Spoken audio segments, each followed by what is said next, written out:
In 2008, I'm sitting in my living room and I'm looking online and I get a message. It's from this company that is really, really popular in the hospitality industry. And they're advertising for some new positions, 2 of which are in my field. Instead of going the traditional route of having people apply virtually, they're asking for people to come in what's called an open call. Immediately, I get excited. At this point in my life, it is the perfect opportunity. All I need to do was get in front of a hiring manager and tell them what value I could add to their teams, what I could bring to the table, and if I could just do that, everything would be okay. I'd be great. On the day of the open call, I left my house probably 2 hours early. I got on the train, talking to myself, trying to psych myself up, getting myself ready. The actual open call took place in this giant building in the center of the city. I go through the double doors, and it's just wall-to-wall people. There are people sitting on desks. There are people sitting in chairs. There are people sitting on the floor. And it's one of those open, foyer type things where you can look up and see 4 or 5 floors up. And there's wall-to-wall people there. Maybe 400 or 500 people, as far as the eye could see, and they all have copies of their resume in their hands. And I remember thinking to myself, this isn't good.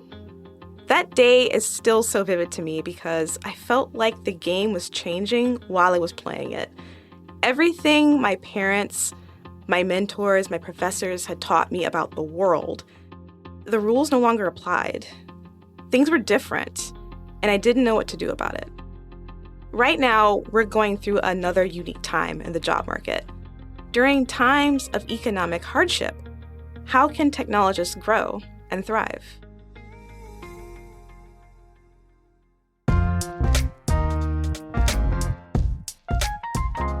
This is Compiler, an original podcast from Red Hat. I'm Brent Simoneau. And I'm Angela Andrews. We go beyond the buzzwords and jargon and simplify tech topics. Today, we're exploring how to thrive during times of economic uncertainty.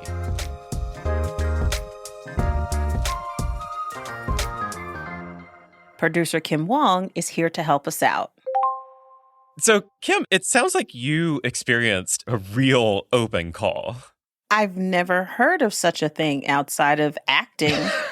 Actors and musicians and stuff like that. Who does that? It was wild. It's a free-for-all. It really was. It was interesting because, the different types of jobs, obviously, I work in kind of a web, tech, content, all that creative kind of field for pretty much my entire career. And it was just the sheer amount of people that came out. It really, for me, it's a snapshot of the time because the hiring manager, I feel like their intentions were pure. You know what I mean? They were oh yeah, we'll just it's hard right now. It's kind of, we're going to do something a little different. But I don't think that they expected what would happen and how demoralizing it would be to some people like me who got there 2 hours early. It's like the Hunger Games. Yeah. Yes. What was that? Oh. I can't even imagine. And everyone probably felt just like you did. Yeah. Just, what are we doing here? I feel like this is a physical manifestation of what's kind of happening virtually anyways. Yeah. Because it's you get 2 positions open and 500 people are applying to those positions. You know what I mean? So it's kind of you're just able to see what's going on anyway, right? And so I kind of understand how that would be really overwhelming, Whenever you see that number, it's hundreds of people applying for one position, or sometimes thousands of people applying for one position. You can't help but feel like you're in a sea, an ocean of noise. You feel kind of directionless, and you're not sure how to navigate a situation like that. How do you even go about it? I have no idea.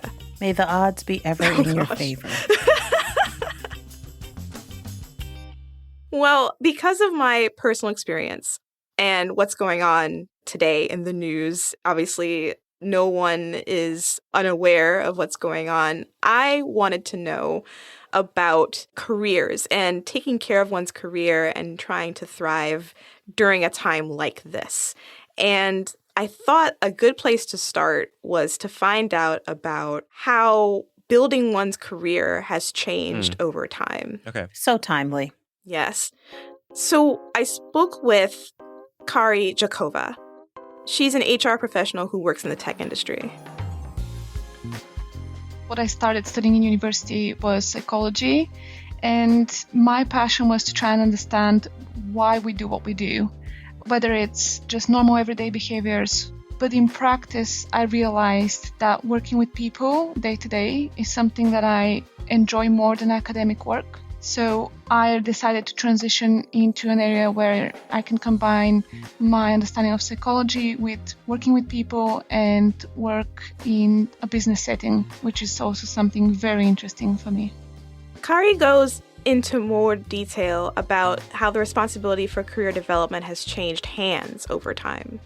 The transition to the more modern way of working hasn't been that smooth, and how people can manage work and careers has become more challenging and varied. I think especially career-wise, in the workplace, traditionally, the employer would look after someone's career development, and that has been the case for decades. Maybe in the last couple of decades, things have shifted more towards what we call career self-management. And in that setting, people are expected to look after their own careers. However, the transition hasn't necessarily provided people with the right tools, and there is no universal approach that people leave school with, for example, and can just apply in the workplace. That is interesting. Yeah, okay, to recap. So in the beginning, back in the ye olden days where, your grandpapa got a job at a factory and worked there his entire life and got his gold watch at the end of it. Which my grandpa did. That's awesome. You work at a place for an extended period of time, possibly your entire career. You retire from there. And during that time, your career progression is pretty much out of your hands, or somewhat anyway, out of your hands. Like you're promoted, you become a manager or, a senior manager or supervisor, director on up. And a lot of that movement, it has nothing to do with your actions specifically. Yeah. I mean, this is certainly the experience of my own family. My grandfather, worked at a factory, and he started there when he was really young, and he stayed there for 20, 25 years, 30 years, Wow. And same with my dad. Once he found his career, he was with the same employer until he retired. That has not been my experience, though. Right. So the turning point, I guess, that Kari is mentioning is now with modern working, like modern day workplace, the responsibility of developing one's career has kind of transferred from the employer's responsibility to the individual's responsibility. I have an opinion about that. Career self-management. You are in the driver's seat of your career. If you want to be promoted, it's your problem. It's your responsibility to figure it out. How do you do it? Go through the steps, put your name in the hat. You are driving this bus. Yeah. And if you've come from a place where traditionally, if you wanted to be promoted, your boss would have to leave or something weird would have to happen. So not every place has a promotion track where you can kind of elevate your career. Yeah. So if you think of the culture shock when you come from a place like that to a place where it's like, choose your own adventure, how do you figure it out? Yeah. How do you know the rules of the road when where you come from, there were no rules? You just did your job. You loved it. You liked it. You hated it, whatever. But you did your job. And that was the end of it. There's also the choose your own adventure. It sort of goes outside the walls of your company that you're currently at, too. Like managing your career also means that you have the opportunity, hopefully, to move to other companies, and I feel like that's much more common now than it may have been in the past, Other companies and maybe even other industries as well. Other industries, other jobs, yeah. Yeah. which I find fascinating. And part of that is very empowering, right? I think that there's a definite allure there. I can choose my own adventure. I can do whatever I want to do. But to Kari's point, it also means that having a specific set of tools, the ability to, for example, network or know when to network, having presentation skills and speaking skills and things that maybe would not be emphasized in a formal education. Increasingly, people are coming out of school, coming out of informal and formal education without the tools that they need to pursue promotion or to pursue a career in a way where now it's like, I don't want to say a free-for-all, but there's no rails there anymore.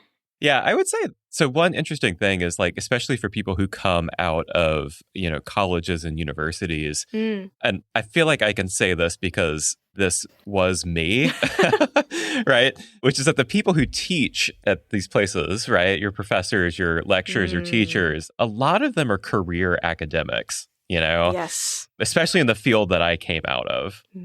I would say that maybe we're not the best at preparing students for this kind of environment because we didn't live it ourselves. You're in your silo, in the higher ed silo where people stay for years and they're in this one position, or, if you're adjunct, you're at one or two different places, whatever. In my experience, maybe higher education or formal education is not best suited to tool newly minted grads in this.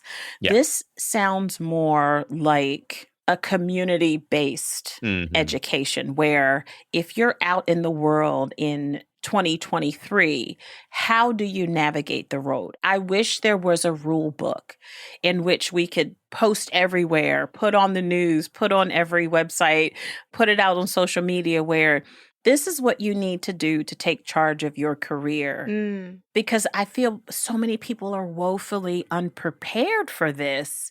And unfortunately, you get into these jobs who expect you to know these things.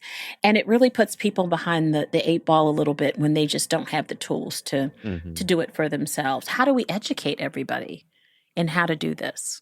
One little caveat to what I was just saying. I don't want to go too hard at universities. Can we? No, I'm kidding. Do you think this is changing? I think it's fair to say that there are a lot of people who are coming out of those programs who are feeling these kind of like large shifts or experiencing these large shifts in culture and in preparedness that leave them kind of without a direction or without the proper tool set to get the results that they want.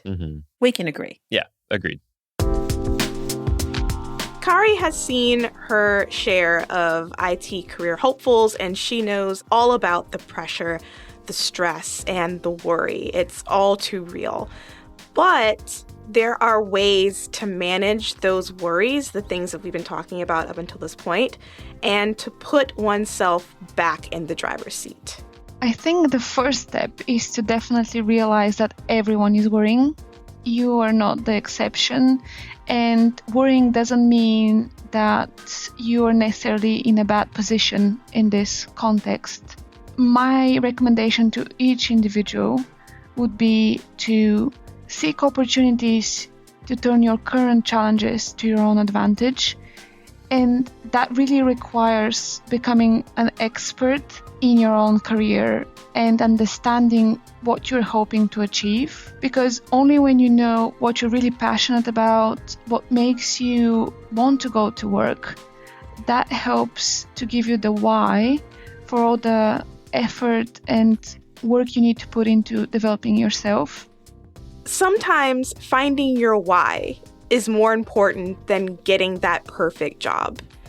And I know it's a privilege to say something like that when you're not in a state of urgency or scarcity. You don't have bills to pay. You don't have children dependent on you. But if you're early in your career, you do have a kind of currency at your disposal. Kari thinks that currency is time. Early on, people really forget that they're rich in time and they have lots of time in their career to reap the benefits of the effort they put very early on. into the things that they can control. And that usually is how they approach their preparation and how they approach the decisions they're making this early in their careers and being deliberate with these decisions. Being rich in time, to me, doesn't only mean being able to reap the benefits of someone's effort. It also means you have time to make mistakes. I wish that I had been able to change my thinking in that way, especially on the day that I'm talking about at the top of the episode. It could have made the difference between having no hope and feeling out of control and feeling more empowered and confident. If you're early in your career, you definitely haven't invested too much time yet into any specific direction.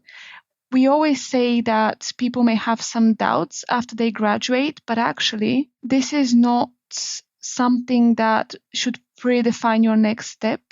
However, you should also use that opportunity, being this early in your career, to explore different things that may be of interest.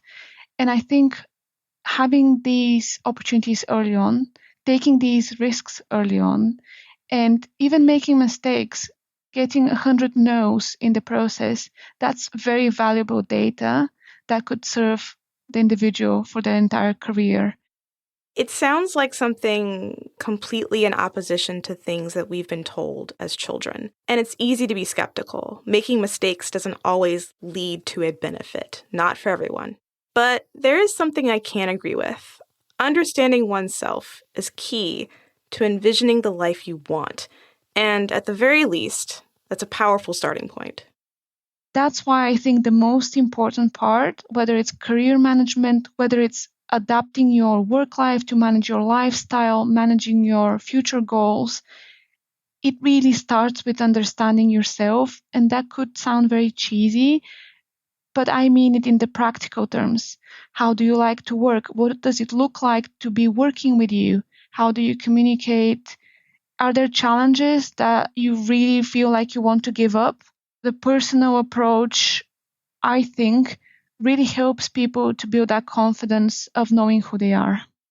Kim, I'm thinking about something you said earlier about the game changing while you were playing it. It's really sticking with me right now. As I'm thinking about some of the advice that I've gotten from my grandparents or my parents about my career, or lessons that I was taught by my teachers in the past, which is that, like, the advice that they were giving me, it didn't feel like it applied to where things are right now, you know? That's kind of what I'm sitting with right now. Yeah, I've sat with that for many, many years. I've had a lot of time to think about this. But, finding oneself and discovering oneself and figuring out more than what job you need to get, what job brings you the most joy, or finding what style of work would you like to do long term, or finding out what you gravitate towards and what you don't gravitate towards, the things that you do well. How is it like to work with you on a team? That curiosity and introspection, I feel that a lot of people can benefit from it, and it takes a little bit of the worry and the constant kind of shame, because there is shame, away when you're, not able to land that job right away. When you go online and you see on social media that all of your friends are doing this job at X company, or they've gotten this position, and you're still kind of sitting in a holding pattern, or you're still waiting to hear back from employers, or you're still looking, it could be soul crushing to see that. But if you take the focus away from that and put it towards looking at yourself and trying to realize your most authentic self and the best version of yourself at that time, I feel like it takes a lot of the worry away. The pressure can be alleviated a little bit. What do you think, Angela? Angela is very quiet, and she's lowered her head, she's closed her eyes, and she is smiling, that smile where she's about to say something that she thinks that other people are going to disagree with sorely. I can't wait to hear what she has to say. I'm very excited. I'm waiting with bated breath. Here we go. Okay. Listening to this, I am doing two things. I'm putting myself back in my early career, and I'm looking at my youngest son specifically. Oh, yeah. And my youngest son, he did the unconventional. He did what made his heart sing. That nothing else mattered. You couldn't put him in a box. You couldn't tell him that he needed to do this thing because as older people, we say, this is the way that you should do it. This is how you build a career. This is how you take care of yourself. You need to do these things. And Christian said, that's not for me. This is the life I foresee for myself. I've envisioned this life. And he is actively chasing that life. And I commend him because I could never be so bold. Oh, no. I could never be so bold. And I know this about myself. He inspires me. When I look back on myself when I was younger, you did what you had to do, That's right? To get your foot in the door. And it didn't, to me at the time, it didn't come with this freedom. It didn't come with this ability to figure out what fit and what didn't. You just didn't want to get fired. You wanted to learn your job. Onboarding new jobs is really difficult. And it was so challenging. You know what you think feels good, but when you're in early career, and I see this now with folks that I, deal with in social media and inside of my company, they're so unsure. And to give a person who's like right out of college, no training wheels. And tell them own their career. Yep. That is heavy. That is so heavy. Very heavy. I think we should be more nurturing than that. Yeah. I totally hear what Carrie is saying, but there's a lot of it I disagree with. I do agree with the fact that seek those opportunities that help you become yourself and what feels good and where you can stretch yourself. I do believe that, but I think we need to figure out what rubric, like you need to do these things because this is now in your hands. So I'm of both minds. I watched my son march to his own drummer and find his way. And I'm seeing where sometimes that doesn't necessarily work. It does not pan out, right? You need that because you don't want these people coming out floundering. How do I do this? I just want to learn my job. Where do we find this? Or my career? Like, I can only imagine. So again, it might be a little bit controversial. I understand both sides of it, but we need to give folks the opportunity to do these things comfortably and safely, but they have to know and become, right? You have to do some growing up a little bit and be working long enough to make those decisions to say what works and what doesn't, what I like and what I don't like. That takes a little bit of experience to figure out, in my opinion. Kari had some really interesting points, and her point of view as an HR professional, I thought was really valuable to the conversation. Next up, we're going to hear from a manager talk about his approach to leadership during tough times. Let me introduce Sylvan Ryder, Chief Delivery Officer at Cyberduck. Cyberduck is an agency based in the UK specializing in web accessibility and digital optimization. Sylvan recalls his early career around the time of the dot-com bubble. I was actually just starting my kind of post-grad degree, my engineering degree in 2000, entered an IT and telecom school for the next 5 years. And then I could hear everyone was graduating that year. I was so stressed. And so for me, I was still, didn't really understand how bad it was. Sylvan ended up pivoting into working for himself somewhat. So there's a happy ending to that story. But having worked in IT for so long, he has some valuable insights on the early days of a tech career. Yeah, especially for at the beginning, if you just come out of school or your first internship, obviously you don't have a lot of experience. So the two things here is to be open-minded and just think how else you can gain experience or how else can you prove yourself to a potential employer. I think in the technical space or kind of, I guess, in the development or software engineering background, contributing to open source in your own time is a great thing because it shows that, and then you can find any type of project that you have some sort of passion or connection for. Anything, it could be in any language, any product, any tag. There's enough that you can find something that you connect or resonate with. And then that would kind of teach you how to work in a team. According to him, it's essential to stay flexible, fluid. Where a person starts is very rarely where they end up.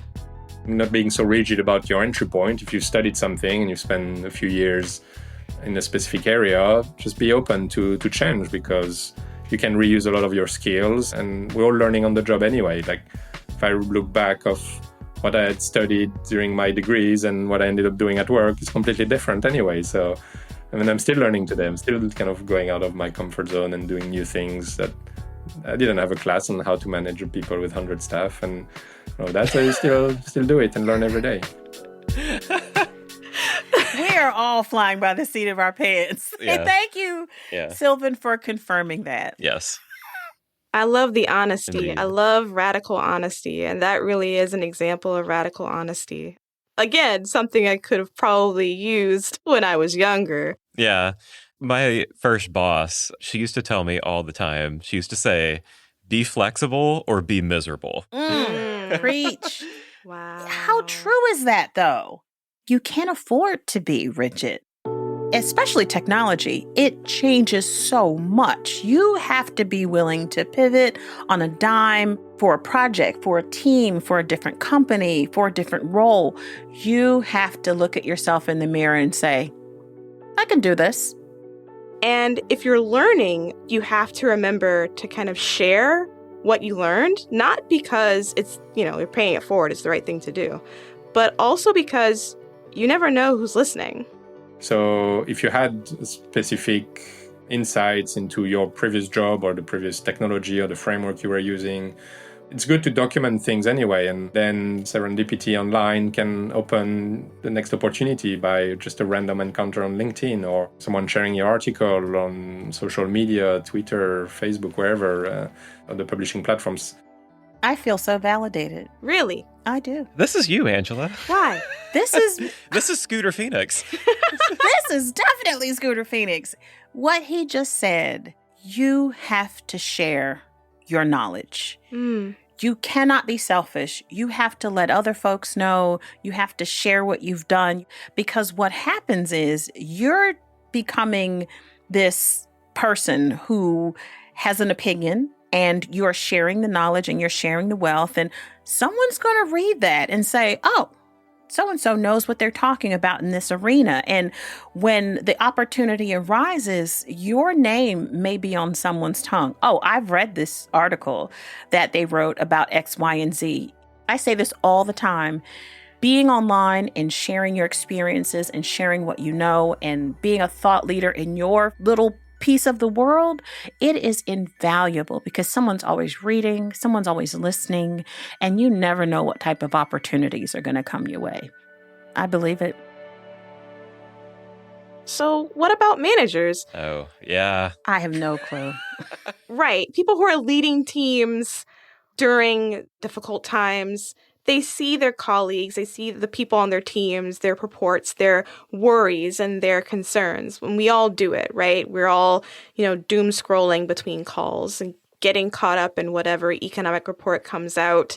But if you're a leader, you can only take care of people if you take care of yourself first. At least that's what Sylvan has to say. As a leader, obviously, you need to be in the right position yourself. So the first thing is still to take care of yourself. You need to be in the right mindset to inspire others. Like if you're down, if you're stressed, that's going to reflect on your team. So it's always about putting you in the right mindset and physical shape and everything around that, and mental fitness. Brent, I wanted to talk to you specifically about this. This is a Brent topic. Yes. I am all ears, sir. Yes, I want to know what you think. No, for me, this is one of the hardest things about being a manager and being a leader, which is that, you have got to hold the center, for your team and for everyone around you. And that is really hard, because sometimes you are freaking out on the inside, and sometimes you're struggling and sometimes like you don't even understand what's going on, but you still have to hold the center for other people. And that is really, really, really important to do. It seems like an insurmountable problem. And if you're not careful, those concerns kind of like overtake you. It's like you're in an ocean, like I said, and a wave just like knocks you out. Yeah. It can easily happen. And I think that leaders play a really important role in kind of keeping things together, even when they're not looking their best. Like the captain on the ship. Yeah. Yeah. Everyone takes cues from the leadership. And even if you are melting on the inside, which is because you're human, if the team sees that nervousness or angst or being unsure, they're going to react accordingly. And I don't take the role of a manager or a leader lightly. It is something that you have to be willing to put yourself in this very, very important position. And because you think about it, everyone's looking at you for leadership and for guidance. And if you're not good on the inside, if your mindset isn't where it needs to be, your people are going to suffer. Yeah. I think there's something that's really important in what you were just saying, Kim, about listening. Yes. Because you really have to listen and understand other people's experiences and perspectives, because your experience is not necessarily my experience. And me telling you what has gotten me through this might not work for you, So it's about understanding people as individuals and what they're going through. There's also something to providing context and providing knowledge, because I think sometimes, and I say this from my own experience when I was an individual contributor, which was like I was in my world, It's like I did my job and I did my thing, and I didn't have as much context as I do now, And so I think there's this really valuable thing that you can provide for your team as a manager, which is providing context for what's going on around the team. It's the why things are happening. And I think it's okay to be honest sometimes when you yourself don't understand it. But I think that as leaders, you're interfacing with other people. Yes. And so you oftentimes have information and context that other people don't have. And so there's an asymmetry in knowledge there and context. And so just sharing that context and sharing what you know in a transparent way as possible, it goes a long way to helping your team out. I want to bring it back to Sylvan.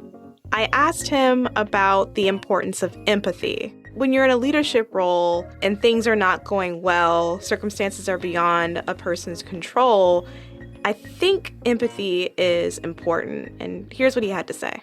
It's all about people, kind of communication and people, like no matter what level you're at, what industry you're at or seniority, it's all about looking out for your team and having empathy. So the way I approach this is like with the team, for example, and especially even more in the time of crisis, is like, okay, yes, technically you work for me. Like I gave you an employment contract and you work in my company, but actually as a leader, I work for you. It's my job to make you successful and my job to make sure that you have the right tools, the right processes, the right mindset and environment to serve our clients the best, because like you're the one delivering the work and I need you to be in the best shape possible.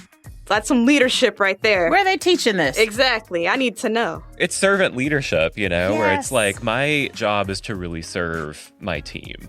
And I think this goes back to what we were talking about in the first half of the episode. That also goes to people's careers as well. Like my job as a manager is also to help you along in your career wherever that may lead you. And I feel like that is some of that like missing tooling and like link that our first guest was talking about. Yeah. I think that can be filled by a really good, empathetic leader who serves their team. Right. Removing all of the requirements or all of the things that the position entails and the responsibilities to the organization that you're working for, which are also important. But a larger kind of conversation there, Brent, to your point, is you're guiding a person through this one area of their career, this one portion, this one kind of like era or period of their career. No one really knows how long or short it's going to be, except for maybe the person themselves, but it's still an important aspect of their development as a professional. And you really never know when you're going to cross paths with people again. I've been finding out, and this is just, me working for Red Hat for the last few years of my life, the world is a lot smaller than we think it is. And you end up coming back in contact with a lot of people that, you didn't really think you were ever going to see them again. You leave your former position and you think, oh, I'm never going to have to work with this person again, or I'm never going to see them again. They were cool, but in what world will we end up crossing paths again? And it happens. It happens all the time. I feel like, Angela, you say this a lot. Because it's true. Tech specifically is so small. And if you're not careful, you never want to burn a bridge, right? You want to be that person that someone thinks of when you're not in that room. And, I remember I worked with X, right? They were great at Y. And what you're saying is so spot on. Both of you made amazing points, and I can't agree with you enough. Brent, for being a servant leader, the most important quality, there's empathy, there's trust, there's understanding. Knowing your employees as a full person is so important, and it's a huge responsibility. And to Kim's point, yes, about it's more than that. You need to be careful and mindful that the world is so small, and you never know who your next colleague is going to be. You never know who you're going to be on that next project with. Just because something's in your rearview mirror at the time doesn't mean it can't come back around, because again, we're flexible. Tech is very fluid. Technology changes. People's skill sets change, and you never know who's going to come back around. So I say all that to say, stay flexible. Stay willing to take on what comes, be open, be opening, be hopeful. I know these sound like a whole bunch of words, but we're living in such a time where we cannot afford to be stiff and stringent in our thinking and our beliefs, because we'll believe one thing for a minute and something will come and turn it on its ear. And how quickly we react tells a lot about ourselves. Sylvain wants people out there to stay positive despite everything that's going on in the economy and be open to things that come their way. Kind of what you were saying, Angela, and that flexibility and staying, fluid. Because sometimes opportunity can come in a different package. Yes, maybe there's a crisis and there is a risk for our business, but that's then the opportunity to pivot to something else, a career into something new where maybe I'm a web developer, software engineer, or IT professionals. And that's how a lot of career growth and personal growth can happen. And it's just, widening your opportunities where you don't need to stay on the same track your whole career. And there's many other jobs that are very relevant to your skill set. So try to see the positive in things and be open to new opportunities. So, Kim, we've been spending this entire episode talking about playing a game while the rules of the game are changing, whether that's your career or whether that's how you lead people through those. I'm kind of curious how you're thinking about this now. I look back to 2008 when I was going to random open calls that were posted on the internet and not getting the results that I wanted. It was a time that sticks out to me because I had really lost hope at that point. But that time is long gone now. And I realized that I was being too rigid. I wasn't being flexible. I was so concerned about what I should have been doing. I didn't make time for curiosity. I didn't make time to discover things about myself. I didn't make time to figure out what I could do. My advice for people who find themselves in the midst of market shifts and hard times is simple. Discover what you love and be open to opportunities and new things, and don't let what should be get in the way of what can be.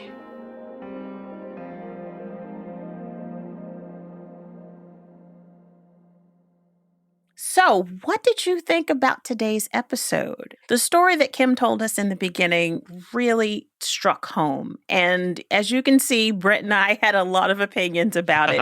We want to hear what your opinions are about how do you thrive in economic uncertainty? How do you stay fresh? How do you stay curious? We want to hear about it. So tweet us at Red Hat using the hashtag #CompilerPodcast. You can also hit us up on Instagram. We want to know, how do you stay on top of your game in these market shifts? We would love to hear it. And that does it for this episode of Compiler. Today's episode was produced by Kim Huang and Caroline Craighead. A big thank you to our guests, Kari Jakova and Sylvan Ryder. Victoria Lawton always inspires us to stay positive. Our audio engineer is Christy Chan. Special thanks to Sean Cole. Our theme song was composed by Mary Anchetta. Our audio team includes Lee Day, Stephanie Wunderlich, Mike Esser, Nick Burns, Aaron Williamson, Karen King, Jared Oates, Rachel Ertel, Devin Pope, Matthias Foundes, Mike Compton, Osha Matthews, Paige Johnson, and Alex Trabulsi. If you liked today's episode, please follow the show. Would you rate the show? Leave us a review and share it with someone you know. It really helps us out. All right, we'll see you next time. Take care, everybody.